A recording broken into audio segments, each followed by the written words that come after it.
Hello সবাইকে, সবাই কেমন আছো? আশা করি ভালো আছো আর আমিও ভালো আছি। এই তো এখন বাজে সকাল ৯টা। তো এখন থেকে ব্লগটা শুরু করছি। তো তোমরা পুরা ব্লগটা আমার সাথেই থাকবে। তো এই দেখো সকালবেলায় পায়েস রান্না করছি, মানে সকালের নাস্তা হিসাবে। তো অনেক দিন হলো পায়েস খাওয়া হয় না, তার মধ্যে আমার মায়ের হাতের পায়েস তো খাওয়াই হয় না। তো মা এসেছে, তার জন্য মাকে বললাম একটু তোমার হাতের পায়েস খাবো। তো যে কথা সেই কাজ, তো মাকে বলার সাথে সাথেই মা সব কিছু গুছিয়ে নিয়ে তো পায়েস তৈরির কাজে লেগে পড়েছে। আসলে ওই সংসারের কাজের চাপের জন্য বা বাচ্চা কাচ্চা লেখাপড়ার জন্য আর যে কোনো কারণেই হোক বাবার বাড়ি সেভাবে আর যাওয়া হয় না, আর গেলেও হয়তো থাকা হয় না।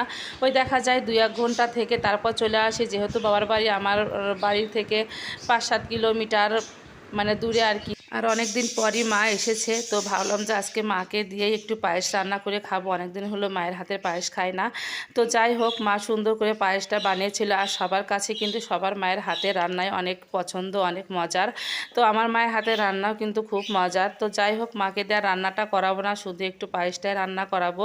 আর আমি লুচিগুলো ভেজে নিচ্ছিলাম। তো মা লুচিগুলো বেলে দিচ্ছিল, অনেক সুন্দর করে ময়ামও দিয়ে দিয়েছে।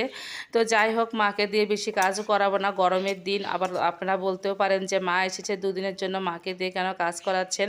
তো কাজ না করাতে চাইলেও মায়েরা তো ওই রকমই, মেয়েদের কাজের চাপ দেখলে দেখা যায় নিজেরাই আবার কাজের জন্য মানে এগিয়ে আসে। এটা সব মায়ের ক্ষেত্রে হয়, শুধু আমার মায়ের ক্ষেত্রে নয়। তা হয়েছে মায়েরা কিন্তু কখনোই মেয়েদের কাজ দেখে চুপচাপ বসে থাকতে পারে না, মানে টুকটুক করে একটা না একটা কাজ করতেই থাকে। যদিও বলি যে না, কাজ করতে হবে না, তারপরে কেউ শোনে কার কথা।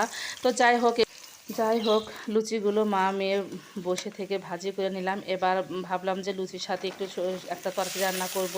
তো এখানে কাঁঠাল নিয়ে আসছিল 2টা। তো কাঁঠালগুলো নষ্ট হওয়ার আগে ভাবলাম যে একটা কাঁঠাল কেটে তারপর রান্না করি। তো কাঁঠালটা কিন্তু মাই কেটে রেখেছিল। আর এখন কাঁচা কাঁঠাল কিন্তু অনেক বাড়তি হয়ে গেছে, 2-1 দিন ঘরে থাকলে দেখা যায় যে পেকে যায়। তো ভাবলাম যে পেকে যাওয়ার আগে একটু রান্না করে খেয়ে নেই। আর কাঁঠালটাই এত সুন্দর ছিল, ভাজতেই কিন্তু অনেকটা সিদ্ধ হয়ে গেছে। তো যাই হোক, আমি সব কিছু ময় মশলা দিয়ে ভালো করে একটু কষিয়ে নিব, তারপরে কিন্তু আমি ঝোল দিয়ে দেব। আর কষাতে কষাতে একদম সুসিদ্ধ হয়ে গিয়েছিল, আর ঝোলটা খেতেও খুব মজা হয়েছিল। যদি কাঁঠাল ভালো হয় তাহলে দেখবেন যে ঝোলটাও খেতেও কিন্তু খুব মজা লাগে। তো যাই হোক, এখন আমি একটুখানি গরম মশলা দিয়ে তারপরে কিন্তু ঝোলটা নামিয়ে নিয়েছি। লুচি দিয়ে খেতে কিন্তু খুব মজা লাগবে, লুচি পায়েস আর কাঁঠালের রসা দিয়ে খেতে বেশ মজা লাগে। তো যাই হোক, রসাটা নামিয়ে নিয়ে ভাবলাম যে দুপুরে রান্নাটা একদমই সেরে নিই, যেহেতু প্রচণ্ড গরমে কিছুই খেতে মন চাইছে না। আর মা বলছে সেও নাকি বেশি কিছু খাবে না। তো অনেক দিন হলো তো এখানে শকুন ফুরকি মাছ, এই শকুন ফুরকি মাছ কিন্তু আগে খুব পাওয়া যেত, এখন তেমন একটা পাওয়া যায় না। তো মা বলছে এই মাছটা নাকি সে অনেক দিন হলো খায় না, মানে তার ওখানে পাওয়া যায় না। তো বলছে এই মাছটাই আজকে সে খাবে। তো ভাবলাম যে মা যখন বলেছে তাহলে এই মাছটাই রান্না করব।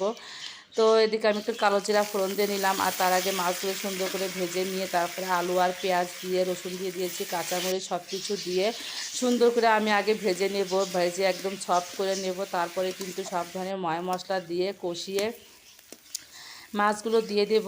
আর আপনারা হয়তো বলতে পারেন যে মা এসেছে আর এই ছোটো মাছ কেন খাওয়াচ্ছেন।